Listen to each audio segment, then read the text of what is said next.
Boa noite a todos, eu quero saudar a igreja com a gloriosa paz do Senhor Jesus, amém?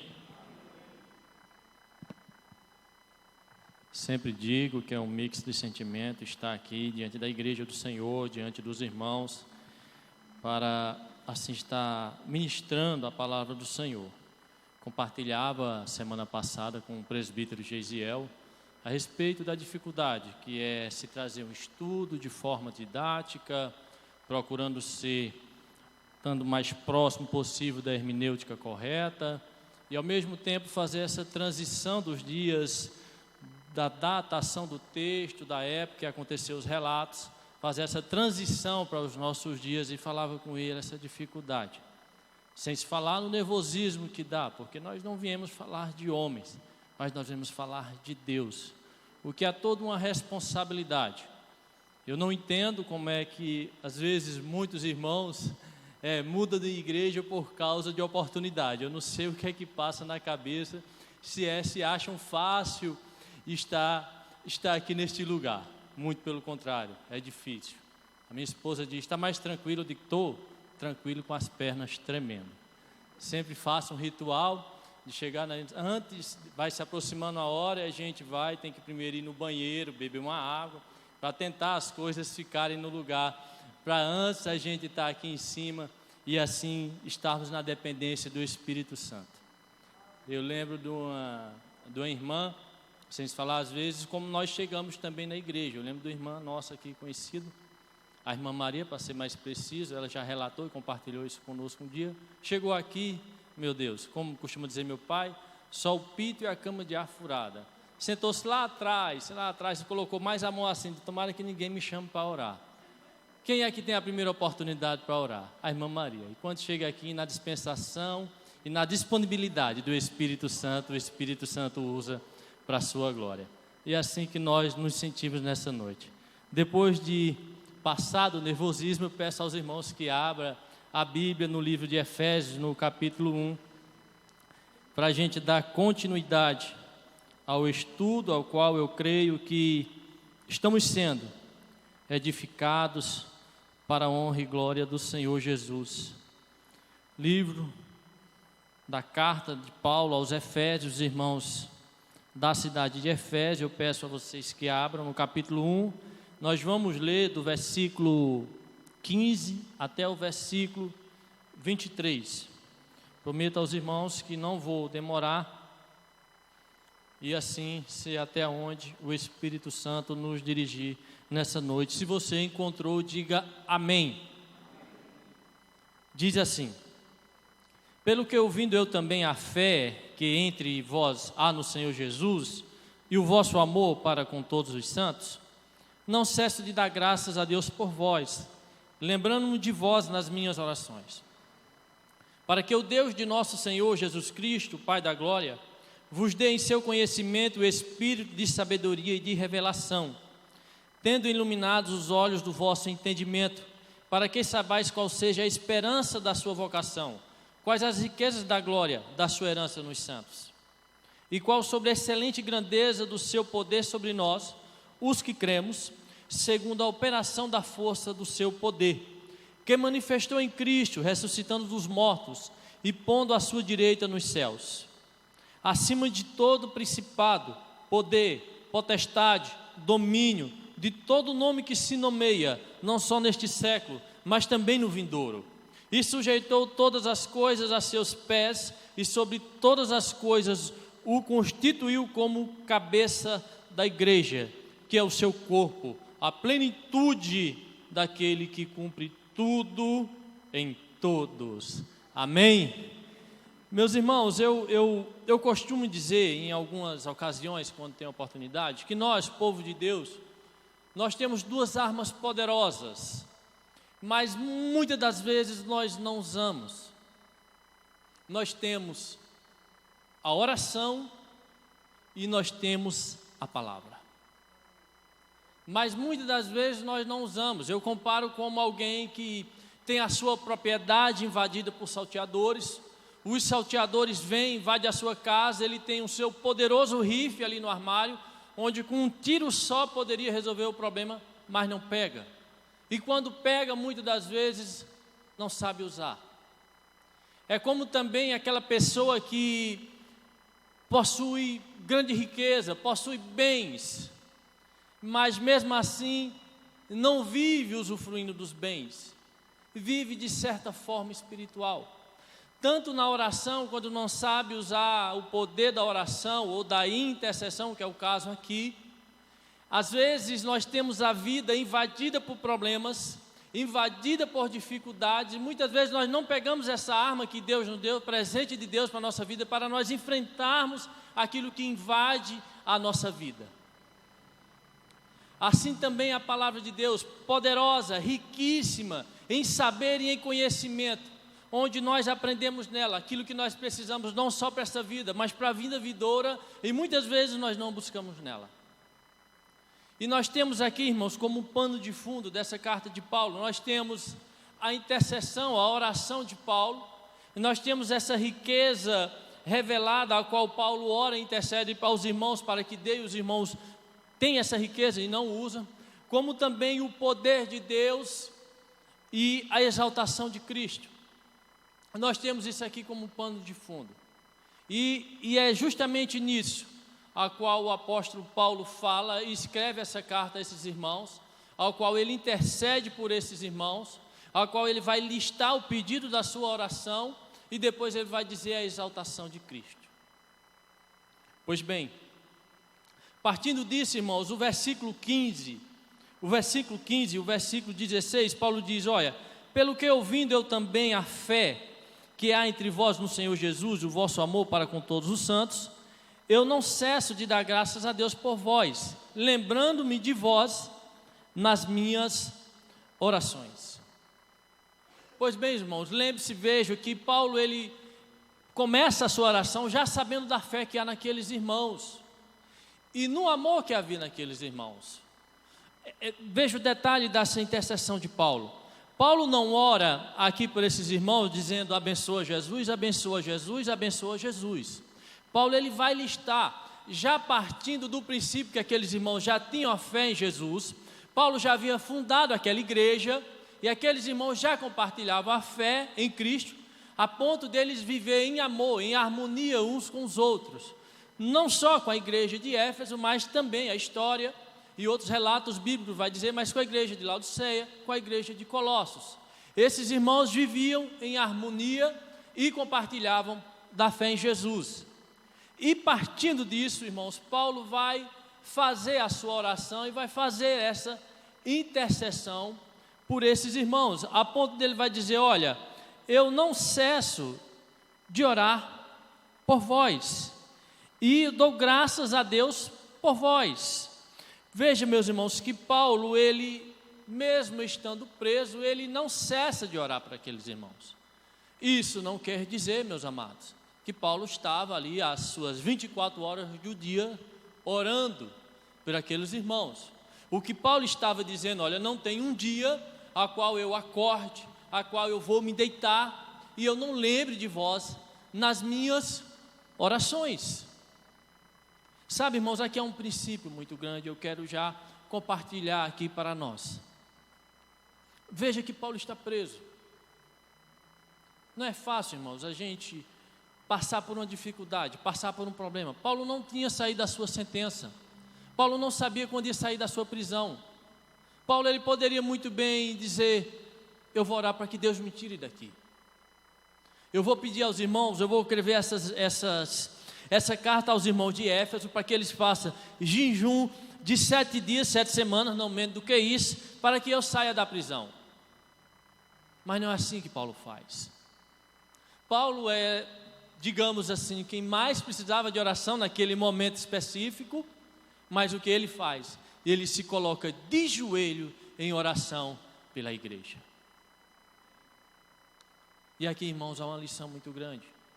Às vezes nós amanhece o dia, fim do dia, e o que a gente conseguiu orar foi olhando para o nosso umbigo. Nós passamos um dia, pedimos a Deus livramento, pedimos a Deus bênçãos materiais, pedimos a Deus bênçãos espirituais, mas não lembramos de orar às vezes uns pelos outros. É bem verdade, eu conheço o testemunho e vida de alguns aqui que têm uma vida de intercessão, pela igreja de uns dos outros, não só da igreja, mas da igreja de Cristo como corpo, da nação, enfim, que sente a dor do outro. Sabe, meus irmãos, o que eu aprendo aqui é que quando a gente ora e se coloca no lugar do outro, intercede por o outro, a gente esquece dos nossos problemas. É como se quando a gente coloca e vê o problema do outro, ou vê a vida do outro de forma positiva para orar, para interceder, aquilo acalenta o nosso coração, aquilo acalenta a nossa dor, aquilo faz com que a gente tire tanto os olhos para os nossos problemas, para a nossa dificuldade, a gente começa a olhar e ver o problema do outro, e ver a dificuldade do outro, e ver a carência do outro, ver aquilo que o outro precisa. E isso, irmãos, é um mistério. Mas há as benécias, porque a gente vê Paulo, ele começa assim nas suas cartas aos Colossos, aos irmãos ali de Gálatas, de Filemon, e ele sempre vai dar graças e vai orar por eles. Que princípio maravilhoso, irmãos, é o princípio da oração, da intercessão. Talvez eu e você ainda não descobrimos isso, mas quando a gente ora, tem uma vida pronta a orar pelo outro, a nossa fé está sendo edificada. A partir do momento quando a gente tem um tempo para orar, interceder um pelo outro, a nossa vida espiritual ela é edificada, nós crescemos muito espiritualmente, a nossa vida vai sendo transformada, edificada, e nós vamos sendo fundamentados e tendo uma vida na base, na doutrina dos apóstolos. Que princípio maravilhoso, irmãos. Eu fico pensando, eu no lugar de Paulo, modéstia e simplesmente falando, irmãos, eu ia dizer aos irmãos, eu digo, o pastor Marcos que ora por mim para sair daqui, que eu estou agoniado, eu quero sair daqui, eu não estou acostumado não, me tira daqui, eu quero sair daqui, até porque, irmãos, Paulo estava preso por pregar o evangelho.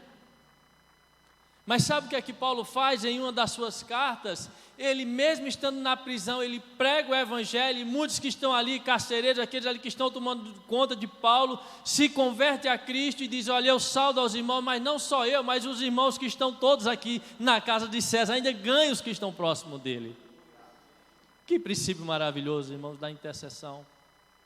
É isso, irmãos, quando a gente tem uma vida pronta de intercessor e de oração, isso não está propriamente implicado no texto, mas a gente atende e aprende por inferência do texto, é que Paulo tem a sua vida edificada na intercessão, não só oração. Irmãos, nós pregadores vamos ser pragmáticos nisso, irmãos. Vida de oração e da palavra. Lá em Atos dos Apóstolos diz que a igreja perseverava em oração e em ministério da palavra. A igreja de Cristo, ela não pode fugir dessa base. Ela vai ter que ser sempre pragmática nesses dois fundamentos, oração e palavra, palavra e oração. Eu não sei quantos anos já o pastor Marcos tem de ministério pregando a palavra de Deus, mas uma coisa eu tenho certeza, ele não lembra quantas vezes ele teve que falar e exortar e anotar o ponto de oração e a palavra. Eu tenho certeza que o pastor não lembra. Por quê, irmãos? Porque isso é base, isso é fundamento bíblico, é oração em palavra. Talvez aqui, você tenha, 10, 15 ou 20 anos de crente, mas não é possível eu sair de casa para ouvir de novo palavra, algo sobre palavra e oração. Ô irmão, nós precisamos aprender sobre isso todos os dias. Nós precisamos buscar disso todos os dias. Sem se falar, irmãos, nos novos convertidos que vão chegando. Eu uma vez me perguntava, mas por que repete tanto o programa do Chaves? Eu já assisti tanto, eu já vi tanto, já sei de cor, por que passa? É porque vai nascendo uma geração qual não viu e vai dando audiência ali, aquele programa que eu não sei nem se existe mais. Aqui, partindo disso, irmãos, a palavra de Deus não é diferente, vai vindo os novos convertidos e não pode ser diferente, ele tem que ser fundamentado na oração e na palavra. Porque se não for na oração e na palavra, não vai ter base, não vai ter fundamento, não vai ter solidez na sua fé. Não se canse de ouvir. O apóstolo Pedro vai dizer, eu não me canso de repetir as mesmas verdades. Paulo vai dizer em outra oportunidade, vai dizer, eu não canso de repetir as mesmas coisas. É oração e palavra, nós não podemos fugir disso. Amém? Mas o que Paulo foi, irmãos? Qual foi a oração de Paulo? Qual foi a lista de intercessão, de motivos que Paulo fez nessa oração que ele fazia de intercessão pelos irmãos de Éfeso. O primeiro, irmãos, que Paulo pediu foi espírito de sabedoria. Olha aí no versículo 17, se você está com sua Bíblia aberta, pode olhar em nome de Jesus. Para que Deus, nosso Senhor Jesus Cristo, Pai da glória, vos dê conhecimento e espírito de sabedoria. Percebe, irmãos, que aí está com E minúsculo. O que isso significa? Isso significa que é espírito humano. Se fosse o Espírito Santo, o Espírito de Deus, estaria com E maiúsculo. E o que Paulo estava orando não era para que aqueles irmãos recebessem o Espírito Santo, porque nós já vimos no estudo da semana passada que os irmãos já tinham sido selados com o Espírito Santo. Esses irmãos já tinham o Espírito Santo. Agora eles precisavam de espírito de sabedoria. Veja, irmãos, que Paulo ora e pede a Deus algo que os irmãos tinham, mas não usavam. Tinham, mas não sabiam. E Paulo vai listar aí, vai dizer, olha, eu oro para que Deus vos dê o conhecimento e espírito de sabedoria. Irmãos, o que é esse espírito de sabedoria aqui, irmãos? É o espírito de sabedoria de Deus, que vem de Deus, que vem do alto. Não é um espírito de sabedoria que vem nas faculdades, nas escolas da vida. Não, mas é o espírito de sabedoria. Não é espírito acadêmico, mas é o espírito de sabedoria eterna, sabedoria de Deus, sabedoria da palavra. Eu tipifico, irmãos, como certa ocasião, certa vez em um congresso científico, os cientistas conseguir em laboratório produzir um ovo de galinha, igualzinho. Eu não sei se vocês já sabem, mas existe o ovo em pó. Eu não sei se alguns já sabem disso, mas existe o ovo em pó, fumaça defumada em líquido, fumaça defumada em pó. Não sei se vocês sabem disso. E aí, nessa ocasião, estava ali o cientista apresentando um ovo, dizendo, nós produzimos aqui um ovo de galinha. Só que acha de ter nesse dia um agricultor, um matuto, que no momento dali da coletiva, ele faz uma pergunta, mas me diga uma coisa, doutor, se colocar esse ovo debaixo da galinha, ele choca, caiu por terra. Isso é sabedoria de Deus. É quando confunde o saber humano. É quando confunde o achismo humano. Sabedoria de Deus é diferente. É aquilo que foi revelado a mim e a você. É aquilo que os sábios desse mundo rejeitam. E nós dizemos, eu quero esse Jesus. É aquilo que Jesus orou e disse, Pai, eu te agradeço porque o Senhor não revelou aos grandes, mas os pequenos. Quantos pequenos aqui nessa noite que entendem essa sabedoria de Deus? Louvado seja Deus. É isso, irmãos, que Paulo ora e diz, irmãos, vocês têm isso. Mas vocês precisam saber disso, vocês precisam saber que tem, vocês precisam buscar essa sabedoria. Segundo pedido que Paulo ora e pede a Deus é o espírito também de revelação. Versículo ainda 17. Eu oro para que Deus dê o conhecimento de sabedoria e de revelação. Que revelação é essa? Uma coisa eu posso garantir a vocês, irmãos. Não é aquela revelação ao qual muitos grupos evangélicos fala 2 ou 3 palavras em línguas estranhas e diz aqui, Deus está me revelando algo aqui. E começa a olhar assim, para o auditório assim, você, olhe, volte para Jesus, senão a sua cova está aberta.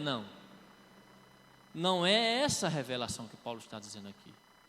Não é aquela revelação onde muitos se reúnem e aí o outro vai e diz, opa, eita, tem uma revelação aqui, é forte, está sendo revelado aqui agora. Não, irmãos, não é essa revelação que Paulo estava dizendo aqui. A revelação que Paulo estava pedindo aqui é já o que está revelado, é a palavra, é aquilo que a gente quando lê, entende e diz: Senhor, obrigado, porque eu consegui discernir espiritualmente o que o Senhor quer dizer, já está escrito, não é uma segunda Bíblia, nós não precisamos de uma segunda Bíblia, de uma revelação extra bíblica, tudo já está revelado aqui na palavra de Deus. É isso que nós precisamos saber e entender nesse contexto aqui que Paulo estava dizendo: olha, a revelação que você precisa receber é quando vocês lerem a Bíblia, é quando vocês pegarem na palavra, vocês entenderem o que ela está realmente dizendo. É esse espírito de revelação que Paulo ora e intercede aos irmãos. Mais uma coisa, irmão, que esses irmãos tinham e não sabiam, era revelação. É aquilo, irmãos, às vezes que nós estamos lendo o texto de trás para frente, de frente para trás, e a gente lê de novo e a gente cuca, e a gente não consegue entender. E aí quando a gente ora e a gente pede a Deus pela sua misericórdia, diz: Senhor, não estou entendendo a tua palavra, revela-te, Senhor, revela o que o Senhor quer, me mostra, Senhor, o que está em oculto, aqui escondido, me mostra, Senhor, o tesouro da palavra. E diz a Bíblia que quando a gente busca, quando a gente clama, quando Jeremias diz: clama a mim, responder-te-ei coisas grandes, firmes, que tu não sabes. É a palavra de Deus, é na palavra de Deus, irmãos. A revelação que nós precisamos é a palavra de Deus, não é sair por aí. Muitas vezes eu já recebi, eu não sei que você também: irmão, vamos ali, chega até pulando, né? Irmão, vamos ali, ó, tem um culto ali, tem um irmão, ó, agora tem uma irmã ali que, ó, irmã, ela revela até o dia do seu nascimento. Misericórdia. A gente não vê, irmão, embasamento bíblico para isso. A gente não vê: ó, irmão, ó, não vai não, agora, irmão, se você estiver em pecado, ó, eu vou dizer, viu? Ela vai dizer tudo. Irmão, a gente não vê isso na palavra. A palavra de Deus, meus irmãos, não constrange ninguém, muito pelo contrário, ela edifica a igreja de Deus. Ela leva o homem ao arrependimento e à conversão através do Espírito Santo em Cristo Jesus. Quando você receber, e fala especialmente aos novos convertidos, diga: irmão, ó, eu não quero revelação não, eu quero que Deus me revele a palavra. Só a palavra, eu preciso só da palavra. Deus me revelar na palavra, tá bom. Não preciso de nada em oculto ou misterioso. O apóstolo Paulo vai dizer: ó, irmão, chegar com alguém com outro evangelho que não seja esse, que seja amaldiçoado. Não tem um outro evangelho não, é esse aqui, cristocêntrico, Jesus Cristo, o Deus vivo, que foi morto, mas que ressuscitou. Essa é a revelação maior que a igreja precisa saber. Não precisa de subterfúgios, e me desculpa a força de expressão, malandragem de muitos irmãos, que fazem isso para atrair para si, profetas para atrair para si, para ganhar notoriedade, não arrebanhando para Cristo, mas arrebanhando para si. Fuja dos tais. Procure aqueles que se escondam na palavra e na pessoa de Jesus, que glorificam a Jesus, que revelam a Jesus através da palavra. Esses são homens e mulheres de Deus, pessoas sérias, dignas de a gente sentar e ouvir o que eles têm para dizer. Fora disso, irmão, rejeite. Em nome de Jesus, faça aqui essa exortação. Mas o terceiro pedido de Paulo vai dizer aí, é sobre o conhecimento de Deus. Em outra versão, está aí no verso 17, para que vos dê o seu conhecimento. Outras versões vai dizer pleno conhecimento. Outras versões vai dizer conhecê-los de verdade. Nós vimos no versículo 15, irmãos, que esses irmãos já tinham a fé em Jesus. Eles já compartilhavam da fé em Jesus. Mas Paulo ora agora de forma específica: agora vocês precisam conhecer mais. É aquilo que Paulo vai dizer aos coríntios. Ele diz: olha, é verdade que nós em parte conhecemos, mas chegará um dia que nós conhecemos de verdade, no todo, na plenitude. E o que Paulo estava dizendo aqui aos irmãos: vocês precisam conhecer mais, vocês precisam buscar mais, vocês precisam aprender mais, porque esses irmãos já conheciam, mas eles precisavam de mais. O que não falta, meus irmãos, no meio evangélicos, é doutores, PhDs, que tem um acervo gigantesco, que sabe muito de Deus, mas não conhece a Deus de verdade. Tem muitos no meio cristão evangélicos, conhecidos nacionalmente e internacionalmente, conhece muito sobre Deus, mas não sabe o que é Deus na intimidade,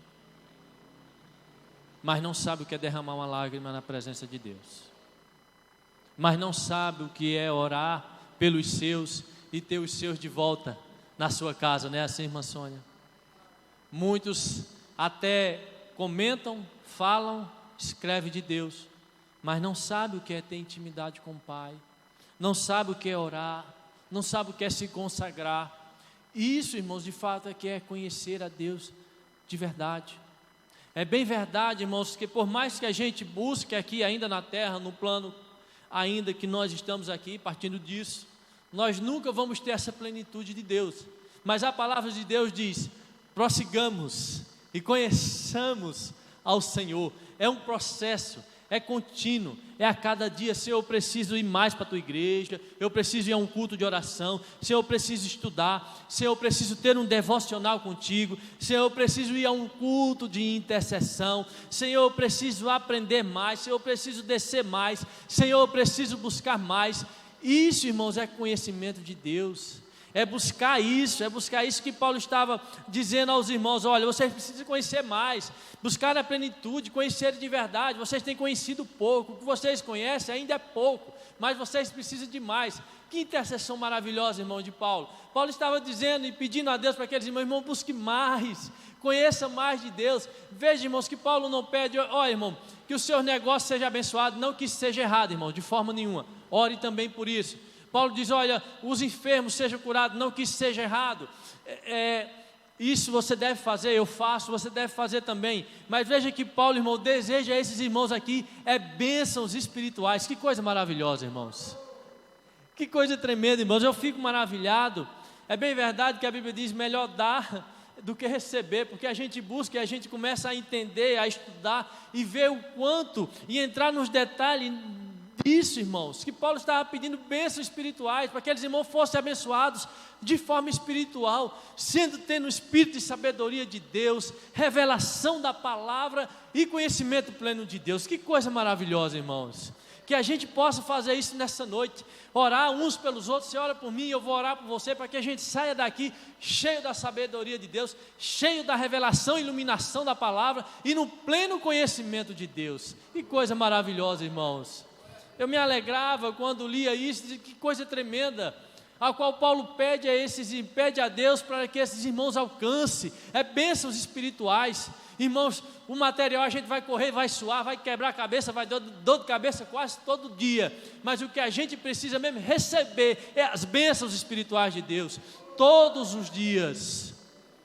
A igreja precisa entender isso, a igreja do Senhor precisava entender isso melhor. Sabe, irmãos, eu até digo por quê? Porque mudaram o foco, a bênção se tornou maior do que o abençoador, porque quando a gente busca o abençoador, as coisas é diferente, a gente entende que o espiritual vem primeiro, as coisas de Deus vêm primeiro e as outras coisas vêm, porque a gente vai trabalhar, vai ralar, vai esquentar a cabeça, os cabelos vai ficar branco mesmo, da gente lutar. Isso é o natural da vida, isso é essa lei da vida, mas o que nós precisamos entender e buscar é o conhecimento de Deus, é a revelação da palavra. Oh, aleluia. Mas o quarto, irmãos, que Paulo vai pedir, seguindo nessa oração de intercessão por esses irmãos, é que esses irmãos fossem iluminados pela esperança da riqueza da glória, ao qual nós fomos chamados. Olha aí o versículo 18 da sua Bíblia: tendo iluminados os olhos do vosso entendimento, para que saibais qual seja a esperança da sua vocação, quais as riquezas da glória e a sua herança nos santos. Oh, louvado seja Deus, irmãos. Quantos aqui teve os olhos iluminados? Oh, glória a Deus.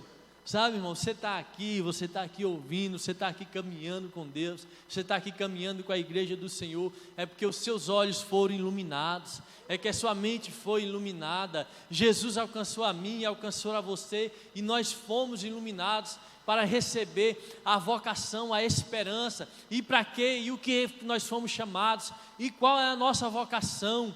É que nós saímos do império das trevas e hoje nós estamos desfrutando as bênçãos espirituais no reino de Deus. É essa vocação, é essa esperança, não só aqui, mas a vindoura, a que está aguardada para mim, para você. E Paulo olha para esses irmãos: irmãos, vocês precisam entender isso. Vocês precisam entender o que vocês foram chamados. Vocês foram chamados para receber essa herança maravilhosa.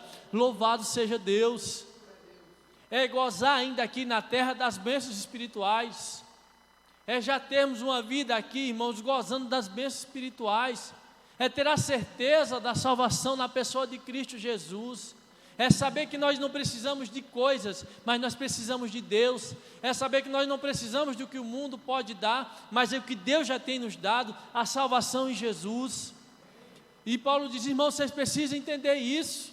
Vocês precisam saber disso, ao qual vocês foram chamados. Vocês foram tirados das trevas. Vocês estavam mortos em vossos delitos e pecados, capítulo 2 de Efésios. Mas Cristo, por obra de graça salvífica e poderosa, tirou-nos de lá e colocou agora no reino eterno. Somos filhos, nós somos eleitos, chamados a todos aqueles que creram. Como foi dito a semana passada em João, Jesus veio para o que eram os seus, mas os seus não receberam. Porém, todo aquele que quiser, que queira Jesus, agora sim, agora somos filhos, filhos adotados, co-herdeiros de Cristo, irmão. Você entende isso, meu irmão? É isso, irmãos. Olha, você foi chamado, você tem uma vocação, meu irmão. Você tem uma vocação, minha irmã. Você não é deste mundo, não. Você foi chamado, você foi retirado de lá. Você precisa entender em que reino agora você está inserido. Não mais no reino da deusa Diana, a qual esses irmãos viviam, mas agora no reino de Deus, restaurados, trazidos, resgatados por Jesus. Oh, glória a Deus. É essa, irmãos, é a oração que Paulo ora e intercede aos irmãos, para que os irmãos entendam isso. Veja, irmãos, que coisa maravilhosa, que vocação que nós fomos chamados. Às vezes a gente nem entende isso. É como aquela riqueza que eu citei na minha introdução, que muitos têm e não usam. Às vezes é isso, é essa riqueza espiritual que nós já temos. Nós já temos aqui, vamos ter ainda na glória vindoura, e nós não temos consciência muitas das vezes disso, do que possuímos, do poder da oração, do poder da intercessão e da revelação da palavra. E Paulo vai dizer mais, irmãos, para que esse poder, e como esse poder ele age em nós. Olha o verso 19 ao verso 23, vou estar concluindo. A qual, irmão, sobre a excelente grandeza do seu poder sobre nós, os que cremos, vejam nisso, o poder age naqueles que creem, segundo a operação da força do seu poder, que manifestou em Jesus, ressuscitando dos mortos, pondo à sua direita nos céus, acima de todo principado, poder, potestade, domínio, de todo nome que se nomeia, não só neste século, mas também no vindouro, a qual sujeitou todas as coisas os seus pés, e sobre todas as coisas constitui como a cabeça da igreja, que é o seu corpo, a plenitude daquele que cumpre todo em nós. Irmãos, nós somos o complemento de Cristo, nós somos o complemento de Cristo, você entende isso? Cristo cabeça, nós somos o corpo, nós somos o complemento. Não tem cabeça sem corpo, nem corpo sem cabeça. Nós somos o complemento de Cristo. Veja que poder maravilhoso, irmãos. Paulo estava dizendo, e é preciso entrar aqui no detalhe, no contexto. Paulo está dizendo aqui, meus irmãos, há uma igreja a qual foi de forma maravilhosa, com o poder de Deus. Esses irmãos idolatravam a deusa Diana. Dizem Atos dos Apóstolos que quando Paulo chega ali naquela cidade, muitos eram convertidos. Eles pegam os seus livros de magia, de feitiçaria e queimam em praça pública. E Paulo estava dizendo a esses irmãos, olha, quando vocês foram convertidos ao ponto de vocês pegarem os seus livros e queimarem em praça pública, eu quero dizer a vocês que isso foi poder de Deus na vida de vocês. E o mesmo poder, veja, preste atenção, veja, o poder que ressuscitou Jesus Cristo dos mortos, foi o mesmo poder para operar e salvar aqueles irmãos, tirar da escuridão, da escravidão do pecado, da idolatria, para agora, pelo poder de Deus, agora possuir a herança eterna, para herdar o reino eterno. Sabe o que isso significa, meus irmãos? é que o mesmo poder que ressuscitou Jesus, que não deixou o seu corpo entrar em estado de decomposição e foi ressuscitado, é o mesmo poder que Deus usou para salvar a minha vida e a sua vida. É o mesmo poder, nos colocando como corpo de Cristo, como complemento de Cristo. Aleluia! O que Paulo estava dizendo a esses irmãos aqui, meus amados: olha, vocês viviam nas trevas, vocês viviam na escuridão, vocês já estavam mortos, mas Deus, com o seu poder, através do sacrifício de Jesus, esse mesmo poder que Ele usou para ressuscitar Jesus, trazer de volta à vida, eu estou trazendo a vocês, eu estou usando para salvar vocês, eu estou usando para resgatar vocês, e é esse mesmo poder que opera na minha vida e na sua vida, que nós não entramos mais para a condenação, antes para a salvação, porque esse poder, Ele opera na minha vida e na sua vida. Que poder maravilhoso! Paulo estava dizendo com isso, irmãos, aqueles irmãos ali de Éfeso: olha, vocês antes agiam pela idolatria, vocês antes viviam pelos seus livros, mas hoje vocês têm que viver e agir e viver de uma forma que vocês têm que entender que é o poder de Deus que está operando em vocês. Que coisa maravilhosa, irmãos. E Paulo vai estar dizendo, concluindo no final do versículo, diz que olha, é esse Jesus, a qual está à direita de Deus, que foi exaltado, não tem mais poder para Diana, não tem mais poder para diabo, não tem mais poder para potestado, todo o poder foi dado ao Senhor Jesus, tanto no céu como na terra, a qual é o nome que está acima de todo nome. Aleluia! É esse poder maravilhoso, meus irmãos, é esse Jesus maravilhoso, essa operação maravilhosa que Deus fez na vida daqueles irmãos em Éfeso, que Ele faz na minha vida e na sua vida, que fez, ainda faz e ainda fará nas bênçãos vindouras. Louvado seja Deus, irmãos, que poder maravilhoso. Eu quero concluir, irmãos, fazendo duas perguntas que eu costumo encerrar e perguntar. Concluindo, quantos de nós, irmãos, temos sempre parado um tempo para orar, interceder por algo que traga edificação para o corpo de Cristo? Nós temos tomado posse do que já recebemos por meio de Jesus? Se para essas duas perguntas a sua resposta foi não, vamos fazer isso em nome de Jesus. Vamos separar um tempo para interceder e vamos tomar posse do que Jesus Cristo conquistou por nós, em nome de Jesus. Essa é a maior riqueza que a igreja precisa entender e tomar posse. Tome posse disso, em nome de Jesus.